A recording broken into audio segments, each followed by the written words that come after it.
Yo creo que está haciendo mal uso de su cargo. Y estamos comunicados con la penalista Romy Chan para hablar del caso de Bruno Pacheco, que ha declarado muchas cosas, ¿no?, sobre lo que se supone ha sido todo este incidente con Karelyn López. Romy, muy buenos días. Buenos días, Nicolás. Muchas gracias por la invitación. ¿Qué es lo que piensas, Romy, de lo que ha dicho? O sea, lo que ha pretendido, digamos, Bruno Pacheco es dar una explicación a la presencia de dinero en un gabinete, en el baño de su oficina, y a las visitas que él ha reconocido han sido 5 de Karelyn López a su despacho. Pero ¿cuál es tu juicio sobre lo que ha dicho? ¿Tiene coherencia lo que ha dicho o no? Mira, de primer momento lo que yo aprecio es una contradicción, ¿no? Porque lo que él ha dicho ahora en la Comisión de Fiscalización no se condice con lo que dijo en su momento cuando el fiscal le preguntó qué hacía ese dinero. Lo que él dijo fue que eso venía de su sueldo, de los ingresos que él percibía en su cargo como secretario general. Ahora está dando una explicación totalmente distinta. Y además, bien curioso, ¿no? Porque él ahora dice que esto viene por la venta de unos terrenos familiares, una herencia que él tenía, que se vendió y se repartió entre él y sus hermanos. Pero, Nicolás, nosotros sabemos que cualquier venta que se haga de un inmueble o de un terreno, en el Perú está obligada a bancarizarse. Siempre se paga a través de un banco. Entonces es bien singular que él saque el dinero del banco, lo lleve en efectivo y lo guarde en Palacio de Gobierno, o sea, ni siquiera en su casa, ¿no?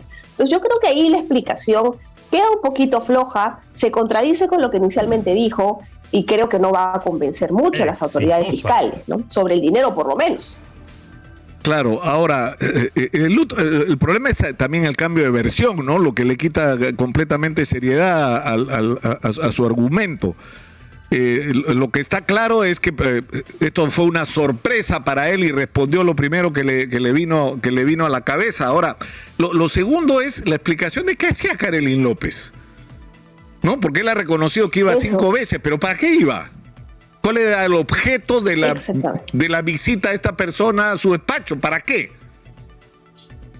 Exactamente, ¿no? Eso tampoco da una explicación convincente. En algún momento, recordemos, se planteó la versión de que ellos eran cercanos por un tema religioso incluso. Yo creo que le había ayudado en el tema de la primera comunión, un tema de una celebración religiosa, ¿no?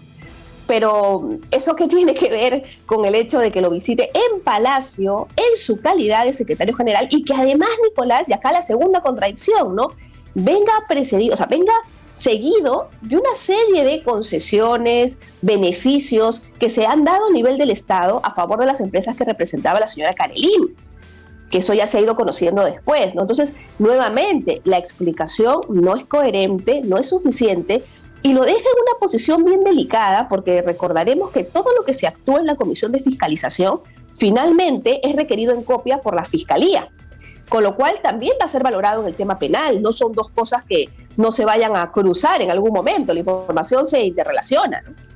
Ahora, la teoría, o sea, si yo fuera un fiscal en este momento que investigue el caso, la teoría sería bien simple, ¿no es cierto? O sea, la señora que representa o asesora a empresas que digamos, contratan con el Estado, y que por casualidad resulta que una de ellas es favorecida con una contratación, luego de sus visitas, el intermediario es el señor Pacheco, que tiene la capacidad de influir, incluso usando el nombre del presidente en determinadas decisiones, y que encima hay un dinero guardado. O sea, todo se conecta y por lo tanto uno puede sospechar que ese dinero es dinero que el señor Pacheco recibió por este o por algún otro favor, porque además esta no es la única investigación sobre el señor Pacheco, ¿no? Es decir, su interferencia, por ejemplo, en el tema de los ascensos, y si es verdad o no lo que circula, porque una vez más, ¿no, Romy? No es la primera vez que pasa, ¿no es cierto? Que, por ejemplo, se cobra por los ascensos, pero, o sea, eso no es un argumento que siempre se haya hecho, ¿no? Porque este es el gobierno que ofreció el cambio. O sea, si siempre se ha hecho, bueno, esta es la oportunidad de hacer las cosas diferentes, ¿no? Pero... No, por supuesto. Por supuesto, y además, ojo, no solamente es ascensos, como muy bien lo indicas. Estamos hablando realmente, Nicolás, de un patrón de comportamiento que se ha podido apreciar en el secretario general.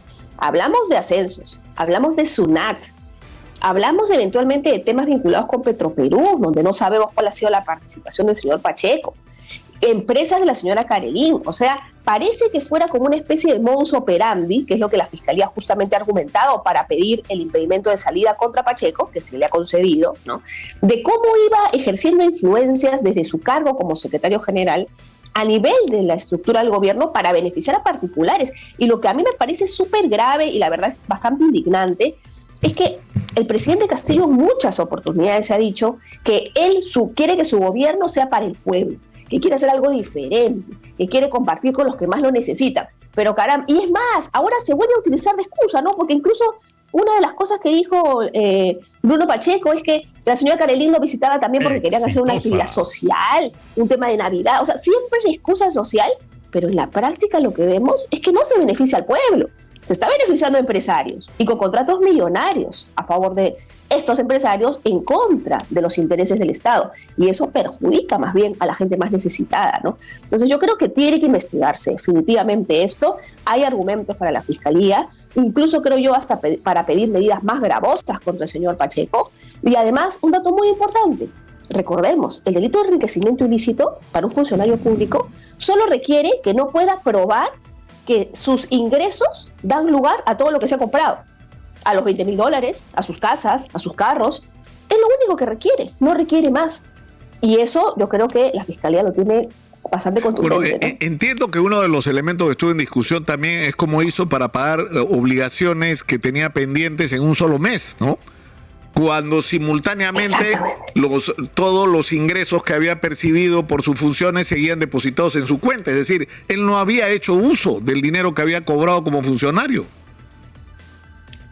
Claro, y ahí compromete a toda su familia, porque él dice, se excusa, señala que no pidió ningún préstamo, claro, porque tendría que acreditar el préstamo y no va a poder acreditarlo, ¿no? Nadie te presta en mano sin ningún papel a cambio, ¿no?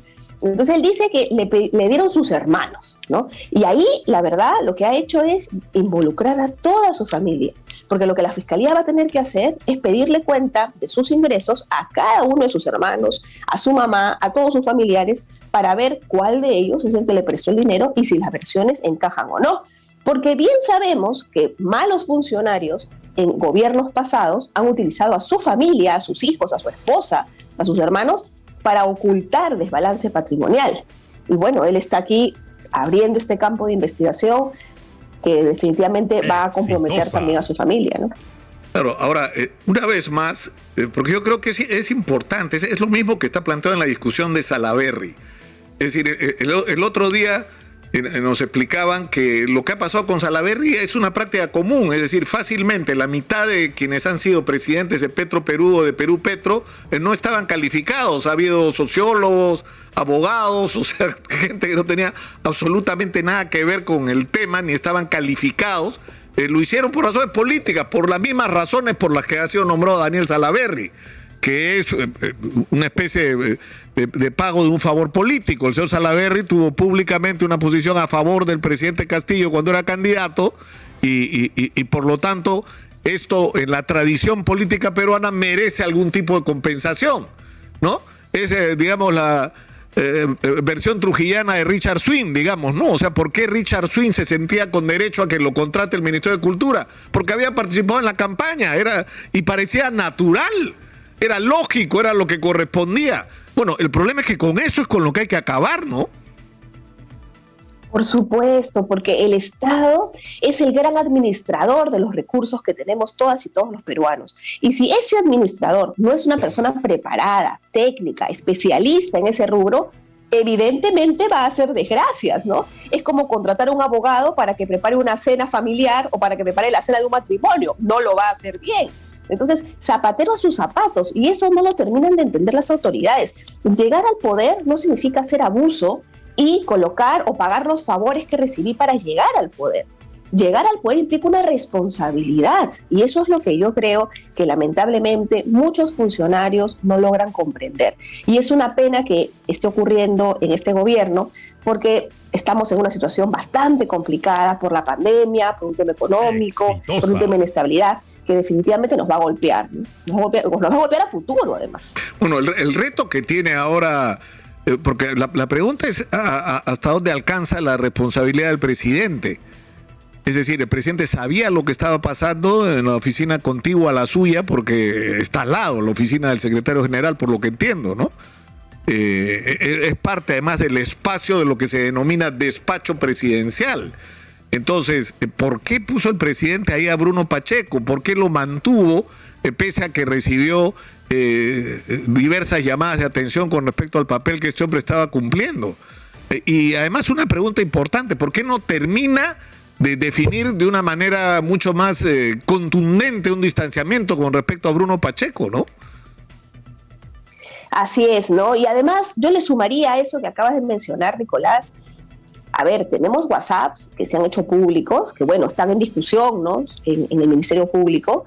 Instrucciones que le daba al señor Pacheco también sobre el tema de los ascensos. Él instruía a otras personas a que coordinasen con el señor Pacheco. No es que él era ajeno a las actividades del señor Pacheco. O sea, yo creo que había una coordinación interna en calidad de presidente y secretario general que definitivamente pasaría factura al presidente, de no ser pues porque la fiscal de la Nación haya suspendido todos los actos de investigación que impiden saber qué es lo que realmente el presidente hizo. Claro, que es otro problema que tenemos. Para terminar, ¿no? Es decir, ¿la fiscal tiene derecho a hacer lo que ha hecho? Sí, pero que está bien, no está bien. No está bien. Es decir, yo también te diría que por eso el derecho no lo tiene, ¿eh? Yo creo que está haciendo mal uso de su cargo. Me refiero que, entre comillas, ¿no es cierto? Los tiempos que ella se toma para realizar una investigación. Ya, pero sí. que esté bien, no está bien. Exitosa. No está bien. Lo que no tiene derecho es a acusar. Eso es lo que dice la Constitución. A acusar no tiene derecho, pero a investigar incluso tiene la obligación. Tiene la obligación. Exactamente. Bueno, Romy, te agradezco mucho, muy gentil por esta conversación, ha sido muy amable.